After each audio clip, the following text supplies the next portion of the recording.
Apa makna terdalam dari arti keberkahan? Apa saja tanda-tanda bahwa apa yang kita dapatkan dan manfaatkan di dalam hidup ini adalah berkah? Berbicara tentang makna hakiki dari keberkahan atau barokah, sesuatu yang tidak selalu kasat mata, namun sangat menentukan kualitas hidup manusia baik di dunia maupun di akhirat. Nah, berikut penjelasan terperinci dan mendalam tentang makna keberkahan serta tanda-tandanya.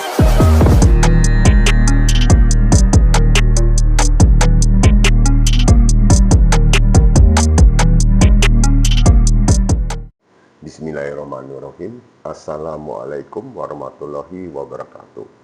Pertama-tama mari kita panjatkan puji syukur kehadirat Allah Subhanahu wa Ta'ala yang selalu melimpahkan rizki dan rahmat kepada kita semua, sehingga kita bisa berjumpa pada program acara Secangkir Kopi di pagi hari di channel Kohalim TV. Tidak lupa sholawat serta salam senantiasa kita curahkan kepada junjungan kita Nabi Muhammad SAW yang telah membawa kita dari zaman kegelapan menuju zaman yang terang. Hai Sobat Kohalim, selamat pagi semuanya. Semoga selalu dalam keadaan sehat walafiat. Topik kita di pagi Jumat yang berkah ini adalah apa makna terdalam dari arti keberkahan? Apa saja tanda-tanda bahwa apa yang kita dapatkan dan manfaatkan di dalam hidup ini adalah berkah? Nah, hampir setiap saat kita sering membaca, mendengar para ulama atau sesama muslim mengucapkan kata berkah ini. Berbicara tentang makna hakiki dari keberkahan atau barokah, sesuatu yang tidak selalu kasat mata, namun sangat menentukan kualitas hidup manusia baik di dunia maupun di akhirat. Nah, berikut penjelasan terperinci dan mendalam tentang makna keberkahan serta tanda-tandanya. Nah, yang pertama, makna terdalam dari keberkahan atau barokah. Definisi bahasa. Kata barokah berasal dari bahasa Arab yang artinya tambahan kebaikan atau kelebihan yang terus berkembang. Definisi syariat, keberkahan adalah hadirnya kebaikan dari Allah dalam suatu hal. Misalnya rezeki, waktu, umur, ilmu, keluarga, dan lain-lain. Yang membawa manfaat berkelanjutan, kedamaian hati, dan mendekatkan kepada Allah. Jadi keberkahan bukan hanya soal jumlah, tapi soal kualitas dan manfaat yang langgeng. Yang kedua, ciri khas keberkahan atau ciri kualitas bukan kuantitas. Keberkahan tidak selalu terlihat dalam banyaknya yang kita miliki, tetapi sejauh mana hal itu membawa kebaikan yang menyebar dan terasa manfaatnya dalam hidup. Misalnya, uang sedikit tapi cukup, menenangkan, membawa manfaat, nah itu berkah. Ilmu tidak banyak tapi diamalkan dan bermanfaat bagi banyak orang, nah, itu tandanya berkah. Waktu 1 jam tapi produktif, menghasilkan karya dan membuat kita lebih dekat kepada Allah, nah, itu juga sama dengan berkah. Nah, yang ketiga, tanda-tanda keberkahan dalam hidup. Berikut adalah tanda-tanda bahwa apa yang kita miliki adalah keberkahan dari Allah. Hati yang tenang. Hidup tidak selalu mewah, tapi hati terasa damai, tidak gelisah. Tidak merasa iri terhadap orang lain. Barang siapa yang bangun di pagi hari dalam keadaan aman, sehat, dan memiliki makanan untuk hari itu, maka seolah-olah dunia telah dikumpulkan untuknya. Hadis riwayat Tirmizi. Nah, sedikit tapi cukup. Rezeki tidak melimpah ruah, tapi selalu ada jalan keluar saat dibutuhkan. Tidak pernah merasa kekurangan walau secara kasat mata tidak kaya. Rezeki yang halal dan secukupnya, yang cukup untuk kebutuhan hidup sehari-hari lebih baik daripada kekayaan berlebihan tapi membawa lalai. Makna hadis secara umum. Nah, selanjutnya, waktu yang efektif dan produktif. Waktu yang sedikit terasa panjang dan bermanfaat. Banyak hal baik bisa dilakukan dalam waktu terbatas karena Allah mudahkan. Nah, kemudian keluarga yang harmonis dan saling menyayangi.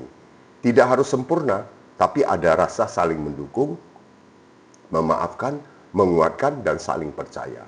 Anak-anak tumbuh dalam nilai akhlak bukan hanya materi. Ilmu yang diamalkan dan menjadi manfaat. Tidak hanya pintar, tapi ilmu yang dimiliki membawa manfaat bagi diri sendiri dan orang lain. Mendekatkan diri kepada Allah bukan membuat kita sombong. Nah, selanjutnya, pekerjaan yang halal dan membawa kebaikan. Tidak selalu prestisius, tapi menenangkan hati.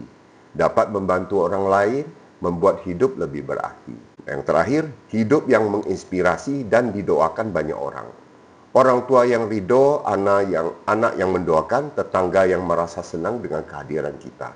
Kebaikan kita terus hidup meskipun kita telah tiada. Itu dapat diartikan sebagai amal jariah. Nah, yang keempat, hal yang tidak berkualitas meski tampak banyak, tidak berkah. Nah, sebaliknya, bisa jadi seorang memiliki uang banyak, tapi tidak pernah merasa cukup. Nah, itu artinya tidak berkah. Ilmu tinggi, tapi untuk menipu atau merendahkan orang, sama dengan tidak berkah. Waktu longgar, tapi hanya untuk maksiat dan sia-sia, itu tidak berkah. Jabatan tinggi, tapi membawa kesombongan dan kezaliman, itu juga sama dengan tidak berkah. Nah, yang kelima, cara mendapatkan keberkahan. Yang A, niat yang ikhlas. Niatkan semua aktivitas untuk Allah, bukan untuk pamer dunia atau ambisi pribadi semata. Yang B, menjaga kehalalan. Harta, makanan, pekerjaan, dan hubungan harus dijaga hal-hal yang haram. Sesungguhnya Allah itu baik dan tidak menerima kecuali yang baik atau yang halal. Hadis riwayat Muslim. Nah, yang C, bersyukur dan qanaah. Merasa cukup dan rela menerima apa yang telah diberikan Allah. Banyak berkah yang datang ketika kita menerima dengan syukur, bukan terus menuntut. Nah, yang D, memberi dan bersedekah. Semakin memberi, semakin bertambah. Keberkahan bukan berarti berkurang. Sedekah tidak mengurangi harta. Hadis riwayat Muslim. Nah, yang E, doa dan zikir. Mohon keberkahan secara langsung kepada Allah dalam segala hal. Ya Allah, berkailah untuk kami apa yang telah Engkau berikan. Doa iftitah, doa makan, doa rezeki, dan lain-lain. Nah, yang keenam, kesimpulannya, apa makna terdalam dari keberkahan? Nah, keberkahan adalah kehadiran rahmat Allah dalam semua yang menyebabkan hal itu membawa manfaat, ketenangan, pertumbuhan, dan kebaikan terus-menerus, walaupun secara lahiriah tampak biasa. Maka jangan ukur hidup dari jumlah harta, tingginya jabatan, atau lamanya usia. Ukurlah dari seberapa manfaat, tenang, dan bernilai hidup itu bagi diri sendiri dan orang lain. Nah, ini yang kita bahas mengenai keberkahan di hari Jumat ini. Kita tahu bahwa hari Jumat di masjid ada namanya Jumat Berkah, yaitu menyediakan makanan bagi umat yang hadir, jemaah yang hadir di sholat Jumat berjamaah di masjid. Itu juga salah satu cara bersedekah untuk mendapatkan keberkahan.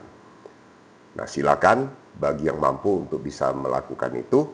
Dan yang terpenting sebetulnya apapun yang kita lakukan yang terkait dengan ibadah adalah keikhlasan. Oleh karena itu, maka insya Allah kita akan mendapat keberkahan. Kita sering mendengarkan kata-kata berkah ini. Moga-moga kita sudah merasakan keberkahan dari Allah. Dan bagi yang belum merasakan, maka bisa melatih diri untuk menggapai keberkahan dari Allah. Demikian kami sampaikan. Mohon maaf bila mana ada kekurangan maupun ketidaksempurnaan dari topik yang kami sampaikan. Moga-moga ini bisa menjadi inspirasi dan motivasi.